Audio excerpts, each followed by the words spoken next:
Abụmonya mụmaghị amara Yahuwa jindumo. Abụmonya mụmaghị ebube Yahuwa kanjagae.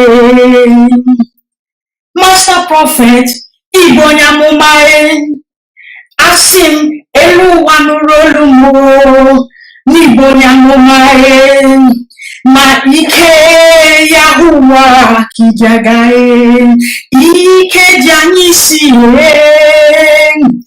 Ibonya mụmaghị amara Yahuwa jindugie, amara okono ahịa ebube Yahuwa kijaga, ebube ndị nsọ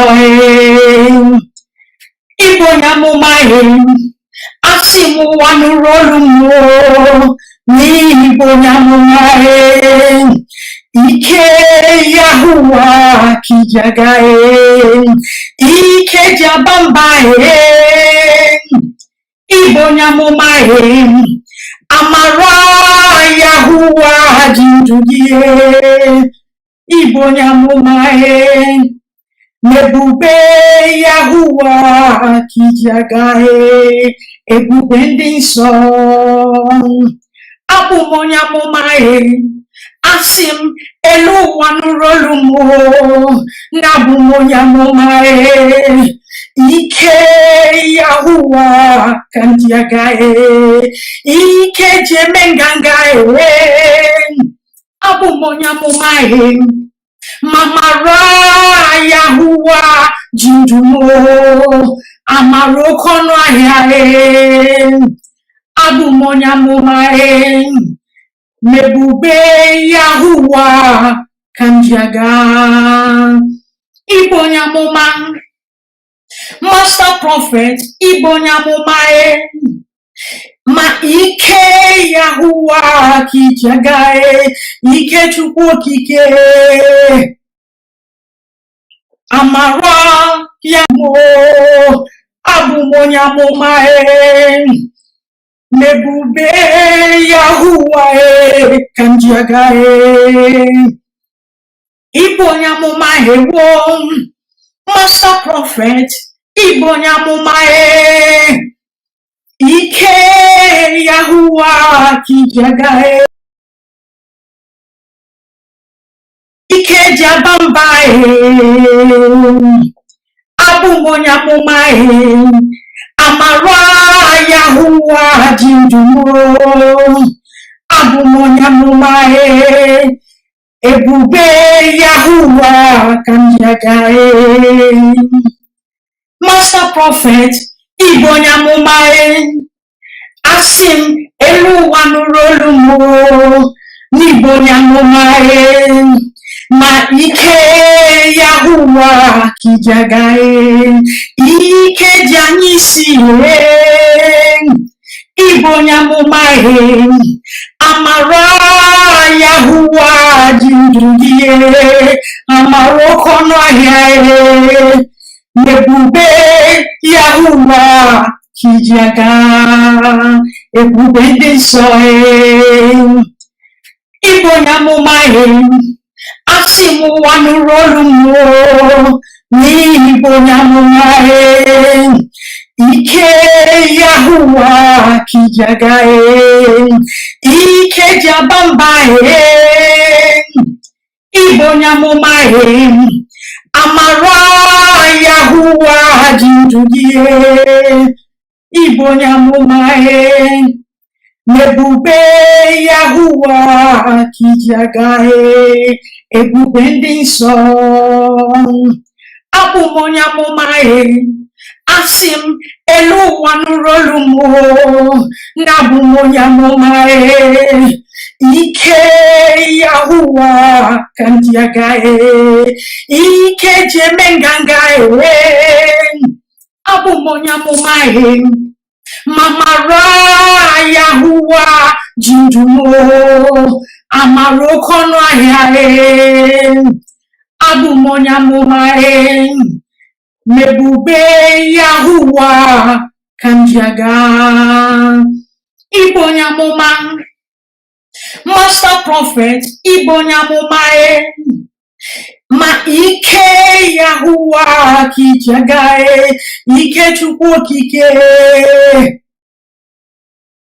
amara Yahuwa jindugie ibonyamumae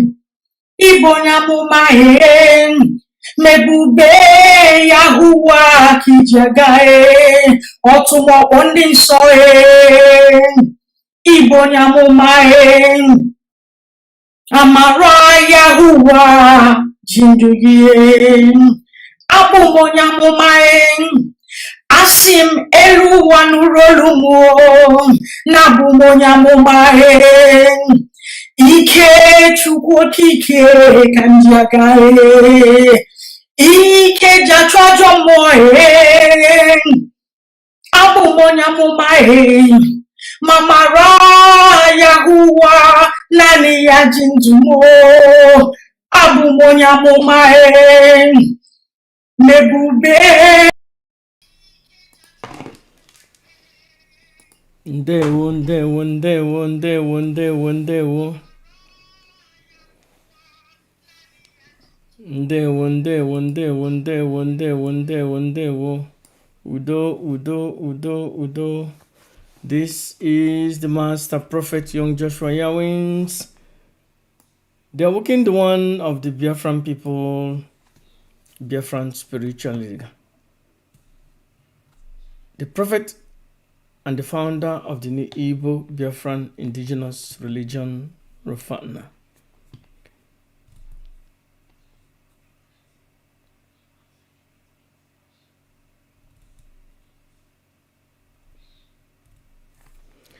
I want somebody comment again on my Chineke bon negono, bon nagono. Chineke bon generation gono. Chineke bon ezinụlọ gono. Bụ ihe niile ị nwere ọnụ. Chineke bụọ gị ọnụ, bụọ gị n'eke, bụọ gị na nkwụ, bụọ gị n'afọ, bụọ gị n'ahịa na-anọ ọkala Igbo. Chineke bụọ gị ọnụ fụ ịbịa nga zuzunu iche na eso m nnụ na-ezuzu ihe nnụ na-ezuzu. Chineke bụọ gị ọnụ. Abụọna m gị ọnụ na eke, abụọna m gị ọnụ na nkwụ, abụọna m gị ọnụ na afọ n'ahịa na-anọ ọkala Igbo. You are useless idiot. Ihe niile ị kpatara ị ga-awụfushi ya n'ụzọ. Next time ị bịa na nga m na-ekwu okwu bịa kwuo bullshit ma akụọ gị ara. Useless idiot.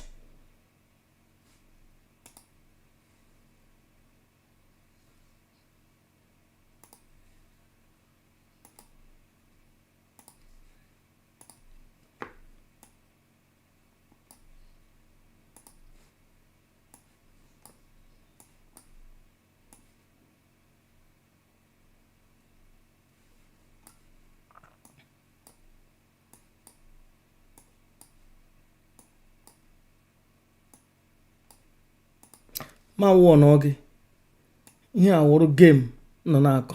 Next time ị bịa na page m comment ya nonsense nke ọbụla ị nọ ma kụọ gị ara ga-agbụrụ ọtọ. Ihe agamagba gị again. Next time ị bịa nhụ ya page ị kwuru bullshit against me nke ọbụla ị nọ ya sịkwa gị nụrụ n'ihu nke ọbụla ị nọ ma kụọ gị ara ga-agbụrụ ọtọ. Useless idiot.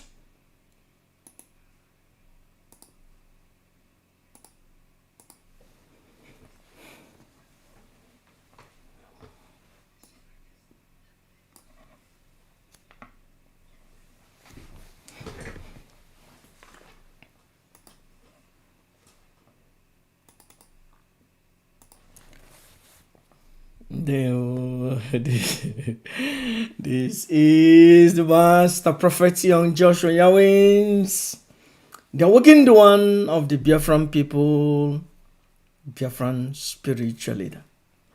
The prophet and the founder of the new Igbo Biafran indigenous religion, Rofana. Ndị Igbo ekelene m nnụ mma ekelene m nnụ ya dịrị na mma. Ekelene m unu n'ụbọchị taa. Ndewo. O nwere onye m kwuru n'okwu akụbe m gara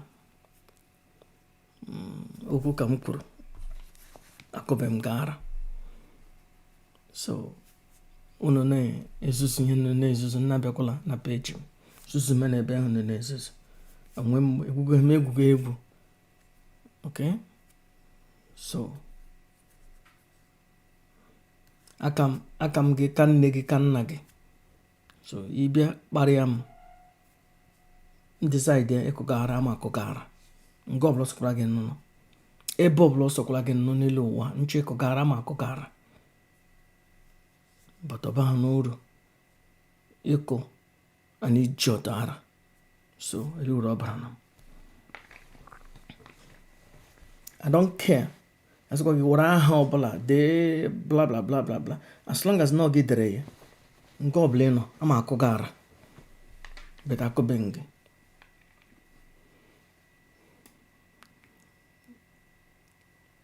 Now, yesterday, over the weekend, I had a powerful conversation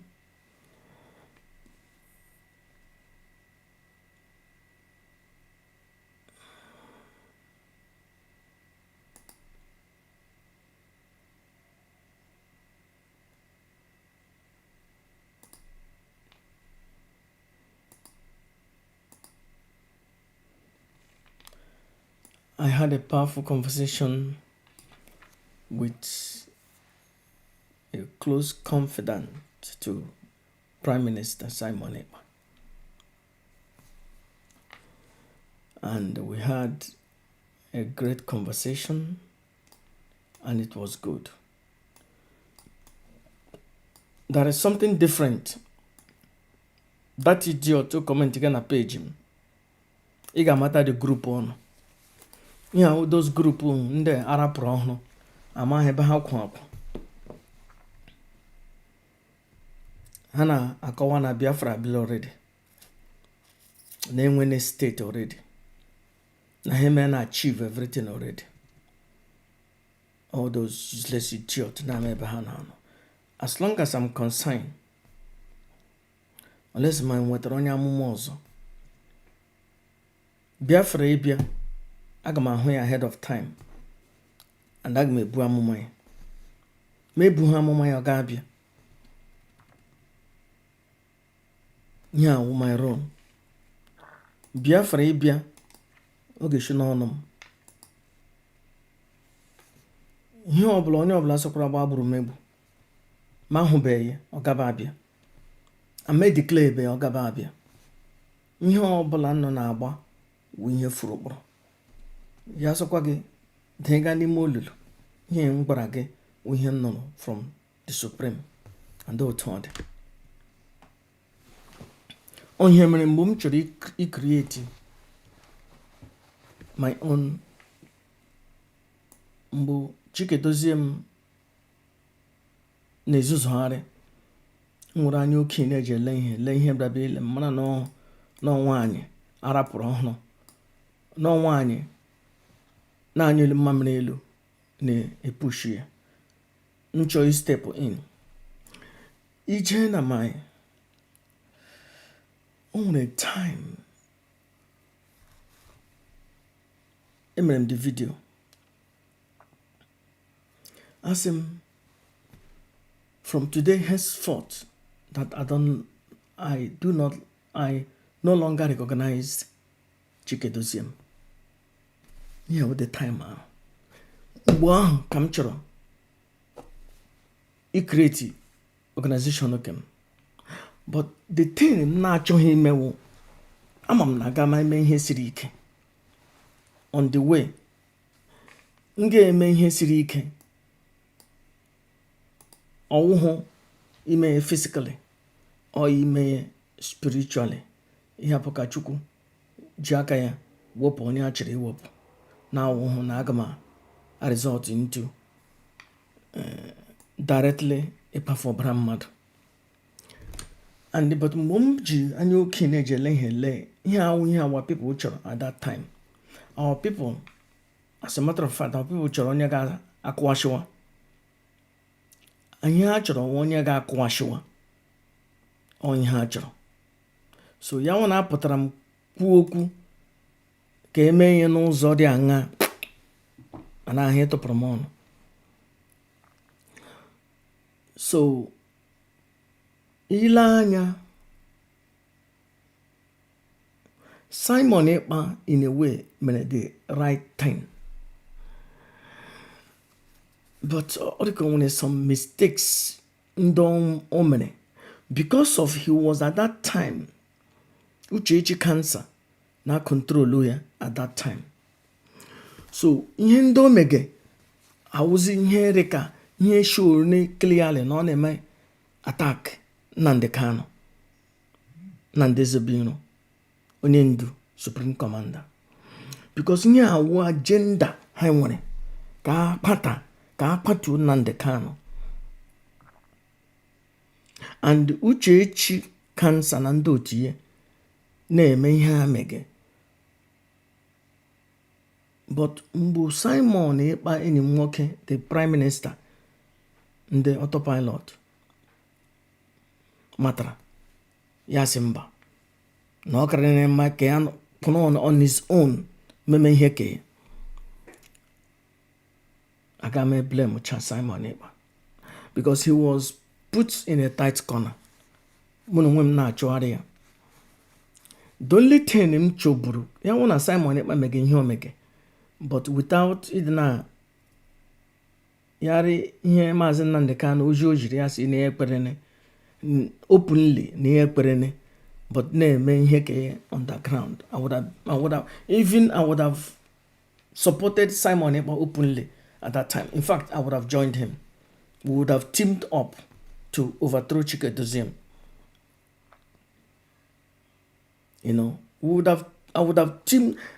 There was a time, there was a time I wanted to contact Simon Ekpa. Yes! I made a call one time.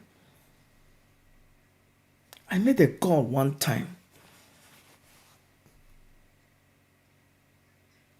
think I made a call, but the call, I don't know. I think I made a call. Then mechazi ma drop. Obi mekwezi ma drop. I wanted to team up with him. Make Chike Doziem overthrow. But the thing is not clear. Otu openly oneji na-ekwu okwu. The phrase I will not take order from the man in dungeon. That is the only problem with Simon Ekpa. But all Simon Ekpa bidoro ihe Ụmụnwaanyị Highway. And Ụmụnwaanyị Highway was directly working with Mazi Cancer, Uchechi Cancer. So I cannot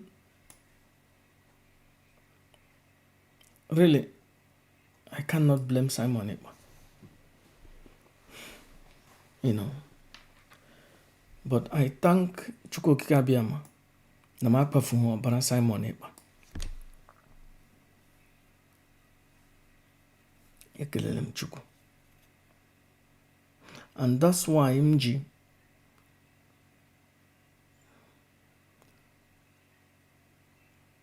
mkpọpụ but achọm ikwu in a way somebody ga-akọtara ihe na-abịa kwuo okwu.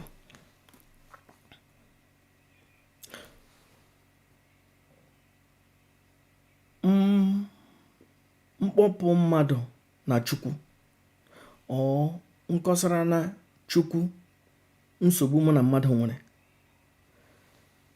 Ihe m na-emewu i-pressurize ka ihe ahụ ka the answer or ka my expectation, ihe m chọrọ, my request m chọrọ ka o mee happen immediately. Amụtara m ihe long ago ịhapụ ka the gods jee kpee dị ikpe. Because ihe na-eme ndị prophetic when the gods ga-eje meet ekpe ikpe ele onye ikpe mara or you nwete authority permission, then you can go ahead. The gods meet here eme overrule say piam jeme piawa ya azu. Then so sometimes in some occasions only take a time and only shikwe na onye nwere very powerful mmụọ na-esonye that has nothing to do with religion ndị ọcha butere.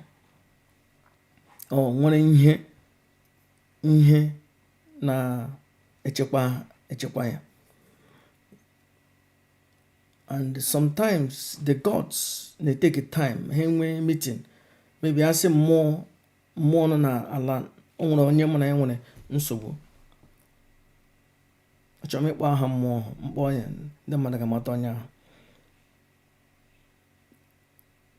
Onye ahụ gwara m aha mmụọ ha, so mgbe mụ na ya nwere nsogbu ma echeta mmụọ ha kpọọ ya chịpụrụ ya ọjị si ya lekwe ya bịa jọji.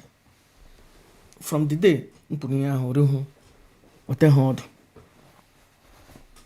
ya ọtara.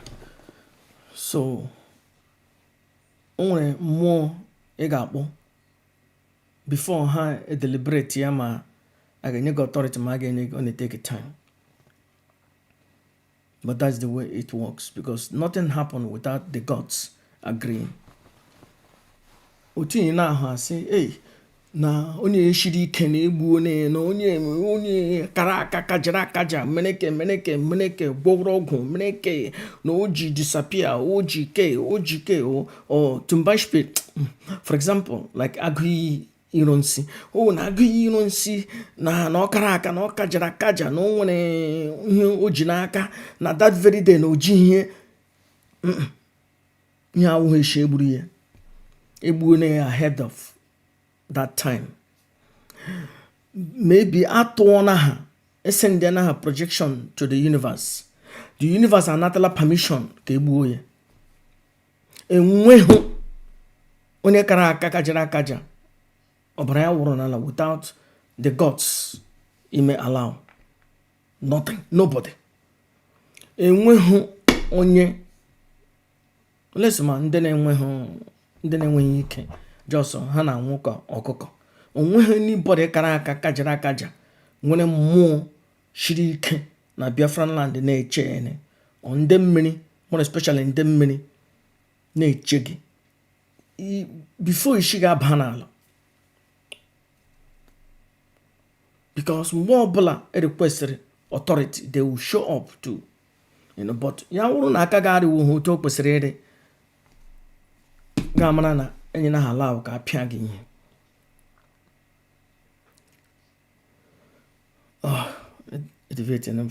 I just wanted 30 minutes because I need to go to bed.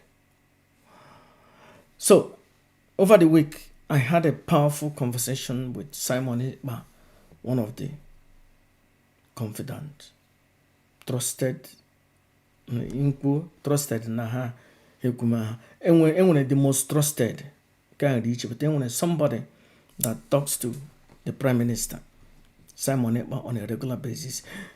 Gina nde otu Simon Ekpa kwu okwu nde ngujuru mmiri n'afọ. You have to understand, enwere ha like 4 or 5 or 6 groups. Enwere ndị ara, nwe osote ndị ara, nwe ndị efulefu, nwe useless idiots, nwe kwenu ndị truly pụnọ with Simon Ekpa, ndị na-egere ntị. Enwere ndị efulefu ndị ara, enwere ndị na-ama ha left and right ha, and then ha na-akọ ka ndị gburu isi. I have no time muna ha discuss. Gina ha na-ekwu okwu, you understand that they are useless. Ya na-ekwu make sense. Ha agwa gị na Biafra is already there. They are useless. Ele otu ị ga-eji asị na Biafra is already there. It means that ịgbago onwe gị okwe. You can say that na enwere ihe ndị emerene or whatever. Fine, I can understand. But ịgba m na Biafra abịago already. Then elekwe ihe anyị nọ na ala bekee na-eme. Ogini mani alachibe to the land of our ancestors. ka anyị jee buru ọfọ anyị na-eme ihe ndị anyị kwesịrị ime. So Biafra abịabe, and enweghị onye amụma ọbụla dị ndụ ga-declare Biafra without my consent. Even if in fact he declare ọ ga-abịa, because ọwụ gị nwe onye nwere authority. As long as I'm concerned, I am the only one nwere authority he declare mgbe ọ ga-abịa na mgbe ọ na-aga-abịa. And ọwụ na m na-edeclare wụ na m achọghị ka ọ bịa, ọ na ihe m hụrụ universe kwuge. Some people na-achọ isi just declare ya. Maybe ụjọ mgbu ka m just declare ya, mee date and time, then ya bịa ọkwa ndị hụ force ga m gasị na nwụ false prophet. But I also understand that I can send it to the universe and force all the hand of the universe to act when it's not yet time. But ihe niile nwere consequences. And achọghị m ya in a time otu m ji hụ na ọ ga-awụ na ọ ga-eri isi, ọ ga-eri ọbara buru ibu. I don't want that one. I don't want to go through that lane. One day anyị ga-enwere onwe. But we're not there yet. And you nwere ike nwere onwe in 2 years, ọ dị impossible. You nwere ike nwere onwe in 4 years, ọ dị impossible. You nwere ike nwere onwe 5 years, ọ dị impossible. You nwere ike nwere onwe in 10 years.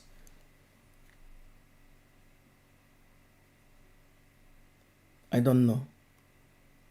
But I'm confident na anyị ga-enwere onwe in 9.5 years.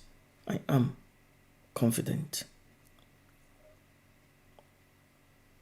So enwe all this idiot Igbo Rishi hapụta na social media ya sị na they have already a state. That is idiot. Lee ihe na ha ga-ekwu. They are useless. And again ha kwu okwu, you understand that they are different from Simon Ekpa. Ihe ha na-ekwu na bullshit. Mụ na the most trusted ekwu n'okwu vam. He thinks different. O nwere ka ọzọ mụ na ya kwuru okwu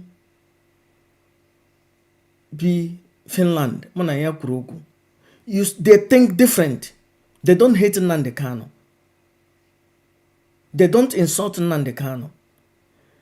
And onye mụ na ya kwuru okwu na this weekend, they also close to Mazi Simon Ekpa. Nwere regular conversations. They are regular Nnamdi Kanu's lover, IPOB lover. But it's just that actually ka ọ ghara ịwụ na anyị men abandon Simon Ekpa. Achọghị ha because efili ha na Simon Ekpa did the best that he could at that time on the situation e nwere n'aka, because Uchechi cancer chọburu use Simon Ekpa ajụ mgbe ọ mata na Simon Ekpa ma a lot of things, nwere a lot of preview to a lot of information, ya achị destroy Simon Ekpa. And ihe mere ni Maazị Uchechi cancer na ndị otu na-eji enweta information na-ebu Simon Ekpa ebubo niile, and iwọchie ebubo niile ha na-ebu Simon Ekpa, still ha na-ebukwa ya Kanu nta. Onye m gasị ihe ọwụ Kanu nta mụ na ya nọ nga na-eri nri na-aṅụ ka ị ga-ebu ya na ọ na-emeke na ọ na-eje car hijacking. Onye mụ na ya nọ nga na-eri nri na-aṅụ. So because of ihe ndị na-asị denele otu ihe ndị ga-eji adịrị na ọ dịsome ebubo ka ha na-ebukwe Maazị Simon Ekpa.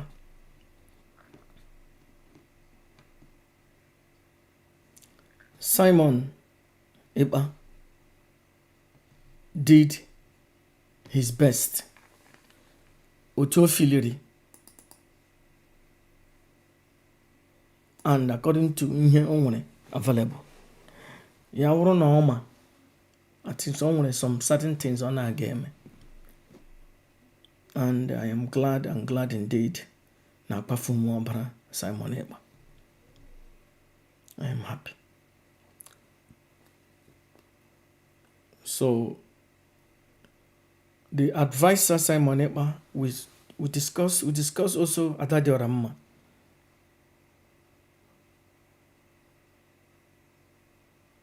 Adadiora Mma is just like Uchechi.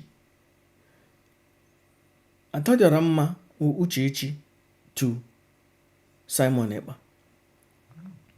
Adadiora Mma achọghị ka enwe udo. Ọ chọghị ka Simon Ekpa nwee udo.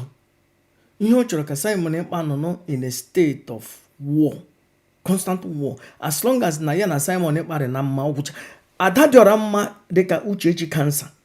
Uchechi achọghị ka ụmụnne Mazi Nnamdi Kanu bata na ndo.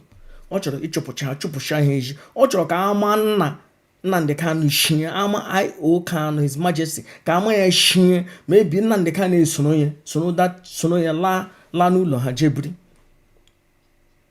Adadiora Mma achọghị ka onye ọbụla dị ndụ bịa close to Simon Ekpa.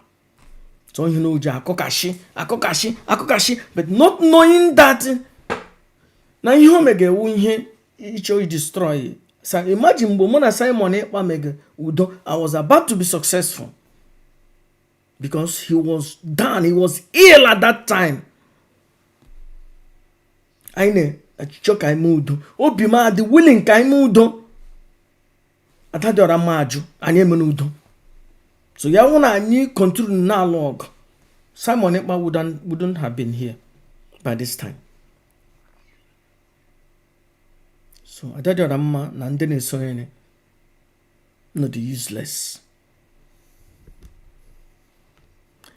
The reason nji ekwu ya boldly na no the useless because ama m na enwe ihe nno ga-emele m.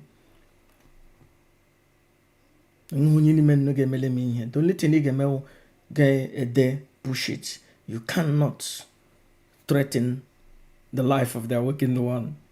Because get threatened, no, she ga-aba.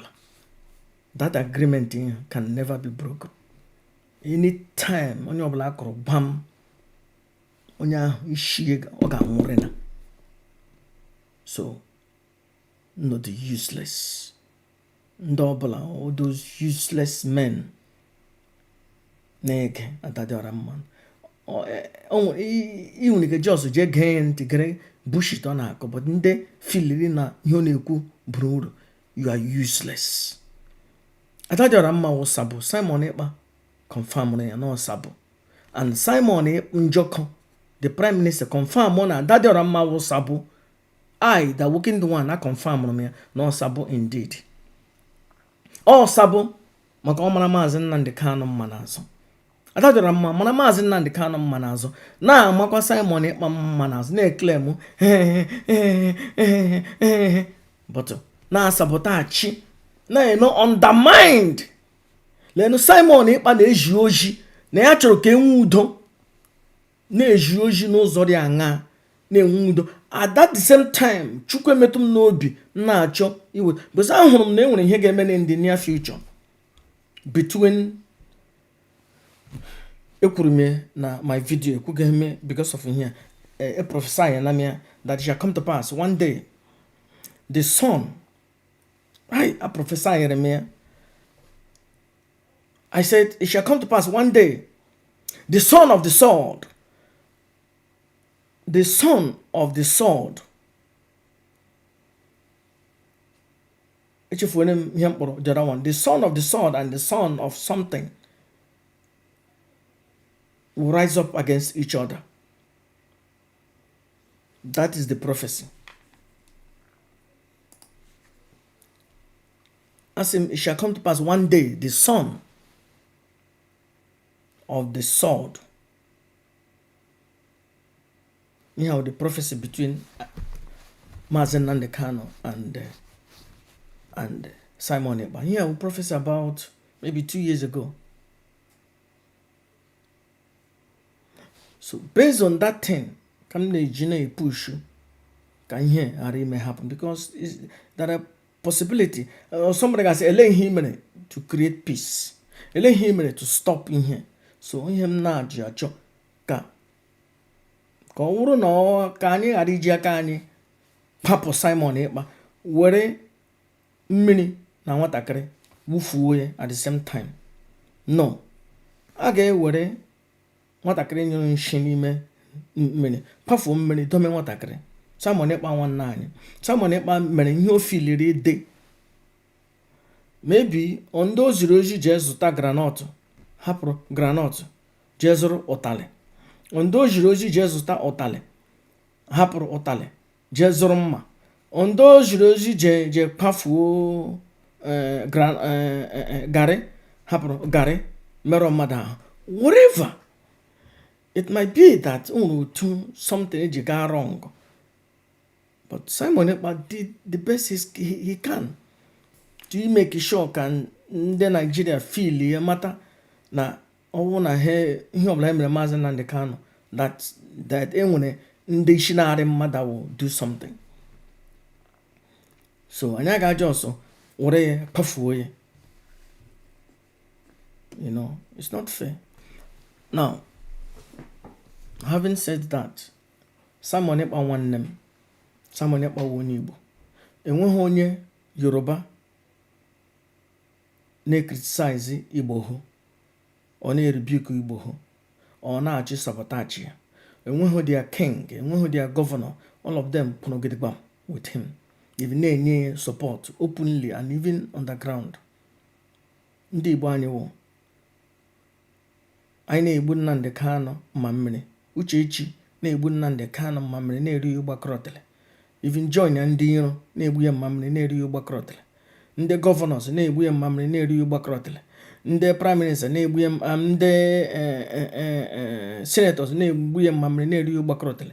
Ndị IPOB na-egbu ya mma mmiri na-eri ụgbakọrọtele. Onye ọbụla na-egbu ya mma mmiri na-eri ụgbakọrọtele. Ugbu a Simon Ekpa create na group ka ya enwere 4 or 5 prime minister ha na-eri ya mma mmiri na-egbu ya ụgbakọrọtele, including Adadiora Mma na ndị those useless idiot na-ege ntị.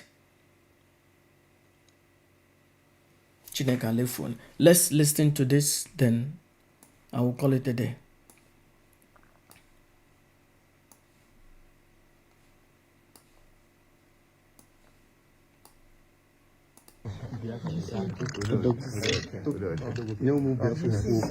We are winning. Yeah. Amen. The truth is out. It can never be hidden. It can never be hidden. Yes. You can try, but at the end of the day, the truth will triumph.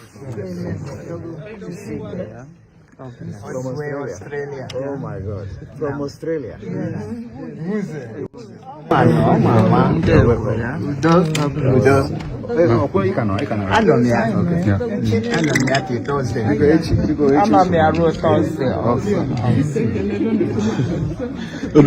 Odogwu Adadiora Mma kwụsị ịgba mgba na social media.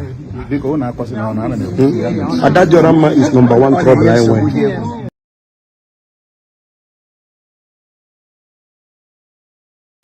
You have to understand. Simon Ekpa saying the truth is out.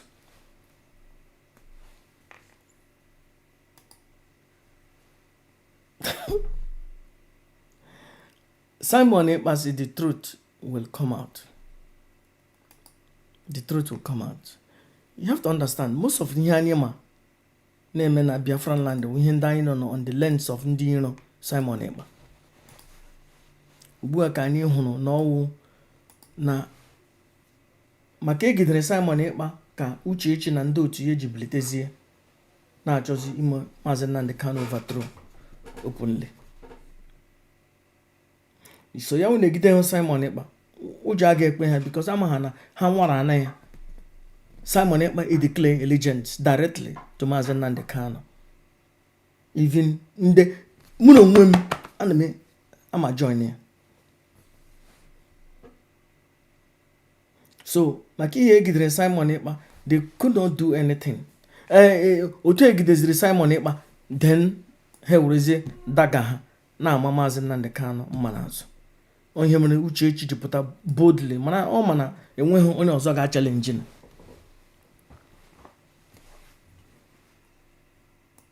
Let's continue to listen.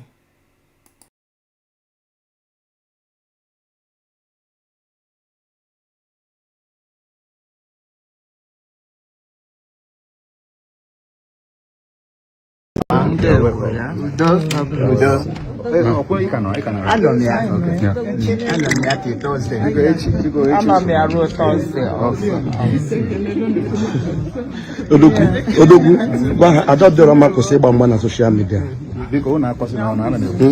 Adadorama is #1 trouble. PM where Yakuse. Where Yakuse. Amen, man, we are all one. Amen.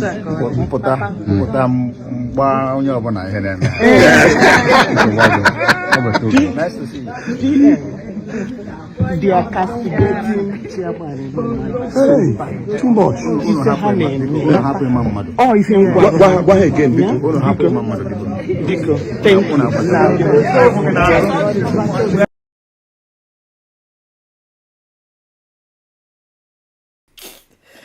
Hey, do you understand? Oh, Nani, the close to Mazi Simon Ekpa, but a yoku, we can respond.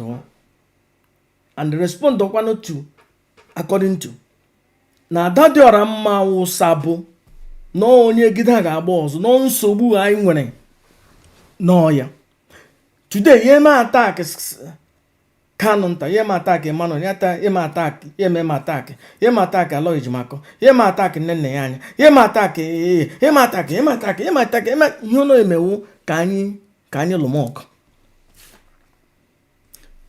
The true loyal people to Simon Ekpa don't insult Nnamdi Kanu. They don't insult Onyendu Mazi Nnamdi Kanu.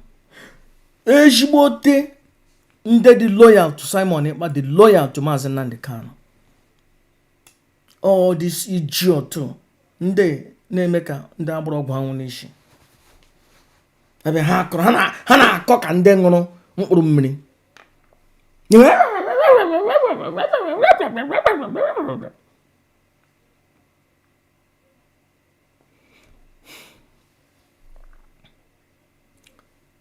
Na ha enwere alake ha na enwere their own country.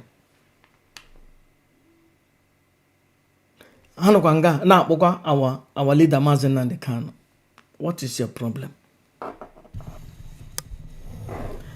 Ya bụrụ na ifili na create a group keke, then stop talking about IPOB.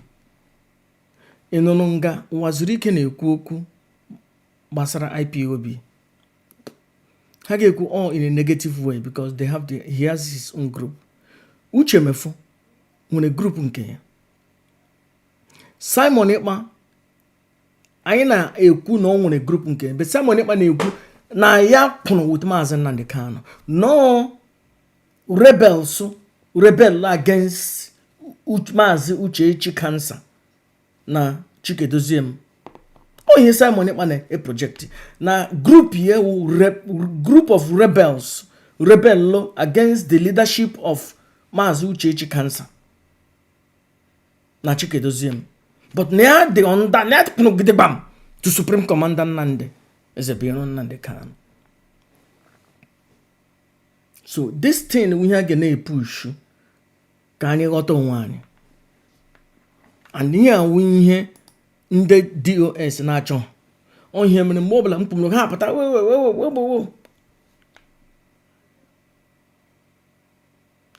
yọtara ndị na-agbazi mmụọ na-awụ ndị DOS achụrụ achụ. Ihe kwa ndị blame gam 7 years ago, ndị gbaga mmụọ 7 years ago ugbu a na-awụ ha sabụ.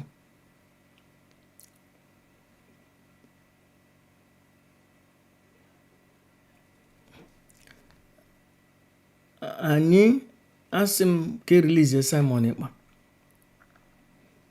Simon Ekpa pụta na ndụ na ahụ isi ike.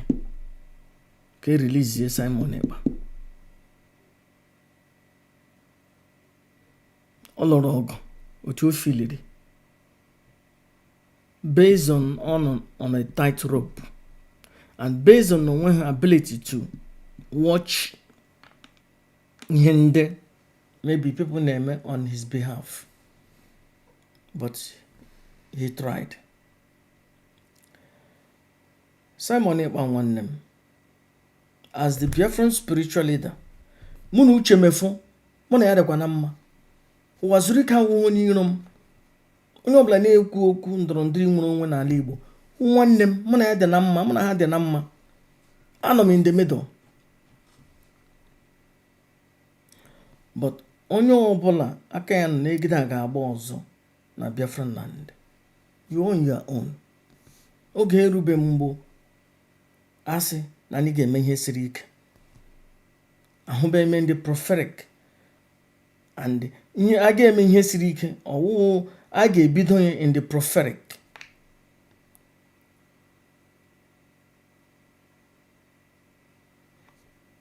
The gods ga-asị ga-eso n'ụlọ n'anya ọgụ so that enwe ndị a ga-ọwụhụ ụmụnne anyị ka a ga-akpafu ọbara ha. Ọwụ ụmụnne anyị ka a ga-akpafugara ya. Rada anyị ga-protect ụmụnne anyị. Onye ọbụla na-akpafugara ụmụ nwanyị, you on your own.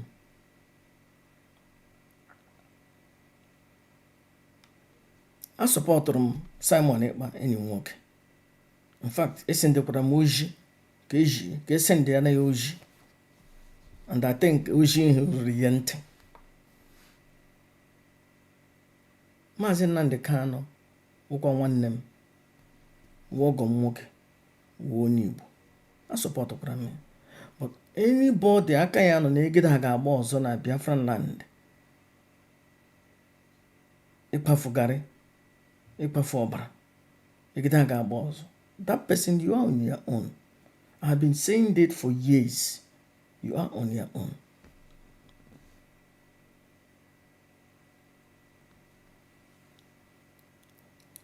We all are one. Ndị iro anyị nwere ndị iro no inside us and their head, onye na-edu ha na the head of the Sabo Uchechi cancer. Enwere picture m hụrụ etinye tiye with isi agwọ. I think nwanyị bi Canada. Nwanyị bi Canada ahụrụ m ya na page ya.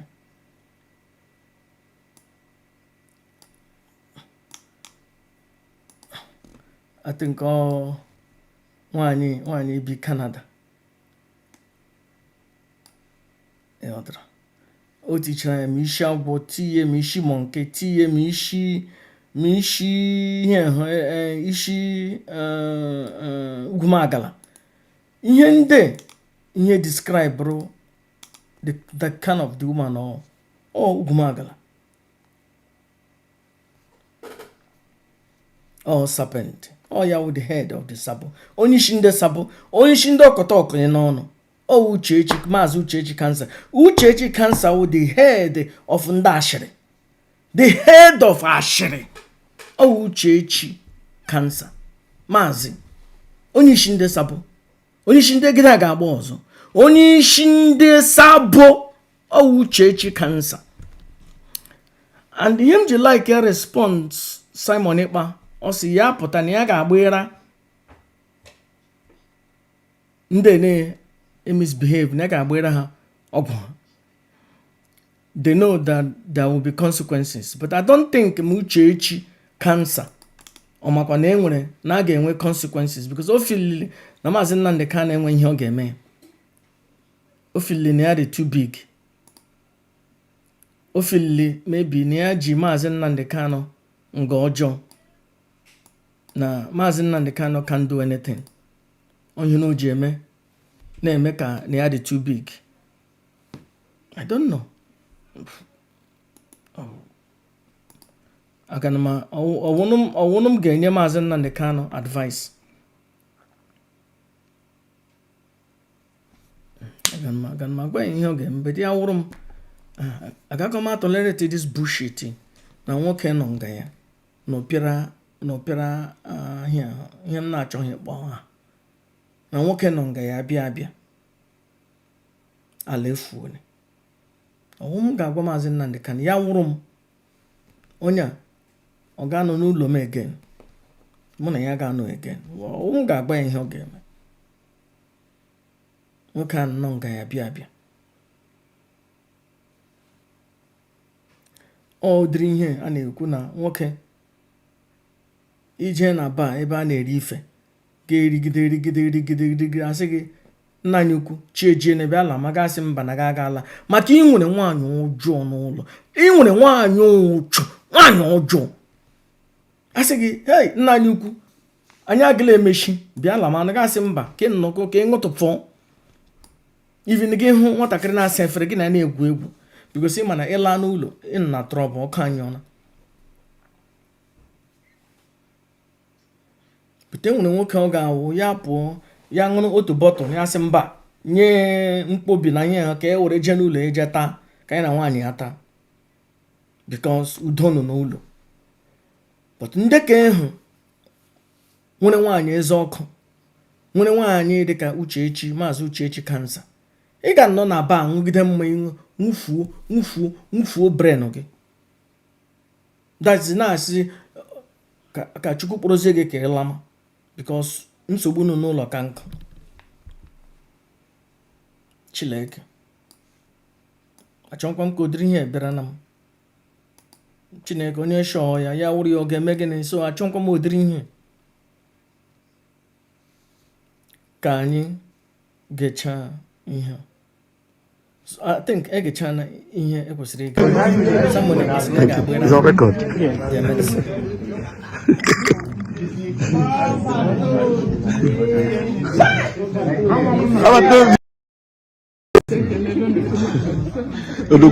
Odogwu Ada Diorama kwụsị ịgba mgba na social media. Ada Diorama is number one trouble I went.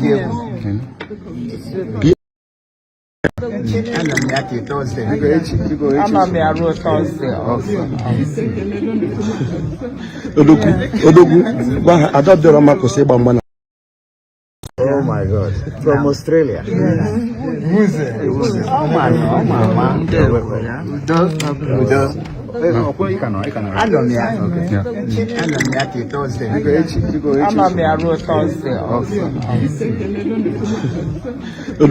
Odogwu Ada nsogbu enwere na IPOB Uchechi nsogbu enwere na autopilot wụ Ada Diorama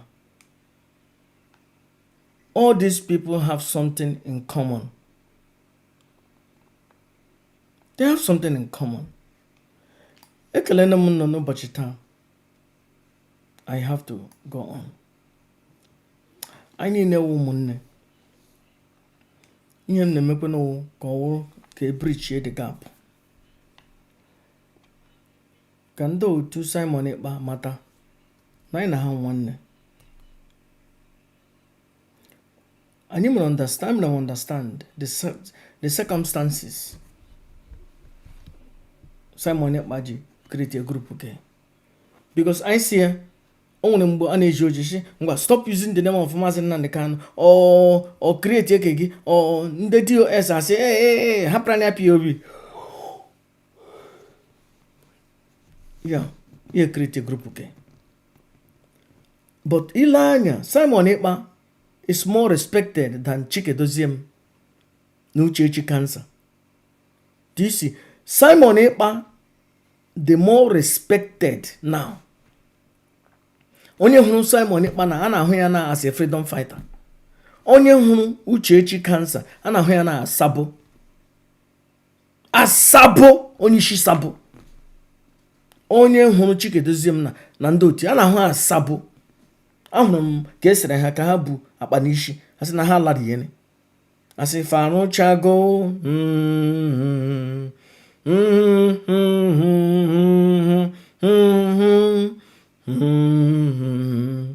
damise buru akpa n'isi na-alari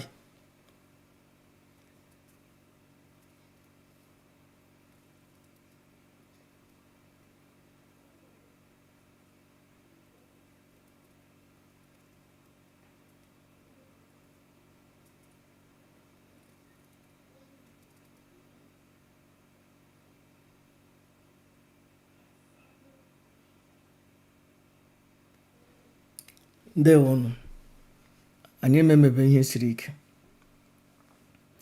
anyị enwebe Biafra. Biafra abịabe.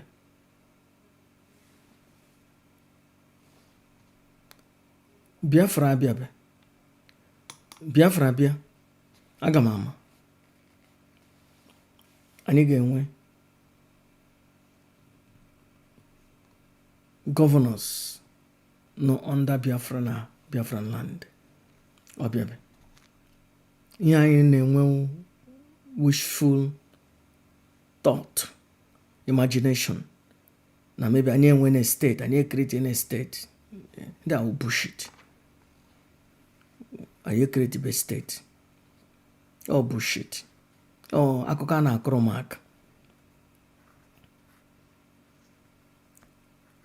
Biafra abịa, aga m ahụ ya. Mana mgbe Biafra ga-abịa, aga m ama. Mgbe Biafra ga-abịa, aga m ahụ ya ahead of time. Aga m ahụ ya a day to the day. Aga m ahụ ya a month to the time. Ama ahụ ya years to come. And declare here the day ọ ga-abịa. Akajara m akaja. Ndị niile kwuru na Biafra ga-abịa, ha niile dachara. Ma ndị prophet nọ, ma ndị pastor nọ. Time ha sitere agana. But akara m aka. So, Chukwu gozie Mazi Simon Ekpa. Chukwu gozie Mazi Nnamdi Kanu. Ya dịrị ha na mma. Ha niile wụ ụmụnna anyị. Ya dịrị ha na mma na ọjịị na ọyịyọ. Ha pụta na ndụ na ahụ isi ike. Ka aka ji ha hapụ ha. Ka ụmụ nwaanyị na-erighị ụkpakọrọtele ka ihure wuru nke ha. Ada dị ọra mma ihure wuru nke ya. Uchechi kansa, Maazị Uchechi kansa, ihure wuru nke ya na o were na Maazị Nnamdi Kanu tige n'aka ndị na-erighị ụgbakọrọtele na-egbu ya mma mmiri. Chineke ala efuone. Ala efuone. Ala na-agba aghara. Ọkụ anyụ na Chineke. Na nwoke si n'elu 12 story building ma ụdara ala gidigbam. Laala dị ya. Jenu n'ozi ebe ọ nọ na-enwe aṅụrị. Ebe ahụ ka ndị iro ya bịara bịa buru ya. Chineke, ụdịrị ihe abịakwara na m. Ala efuone. Chineke, ala Igbo na-agbaghara aghara. Ala Igbo efuone. Ala Igbo efuone. Chineke, thank you for joining me. Ya dịrị na mma. Mazi Simon Ekpa, achọrọ m ka ọ pụta na ndụ na ahụ isi ike. Ndewo. And ekelene m that representative of Simon Ekpa. Kpọrọ m mụ na ya nwere powerful conversation. You know, that is mgbe mụ na ya kwugo okwu, I felt like years ago mgbe gị na ndị IPOB, onye IPOB na-ekwu okwu. And I'm now very soon I get unify IPOB. Ndewo. Thank you.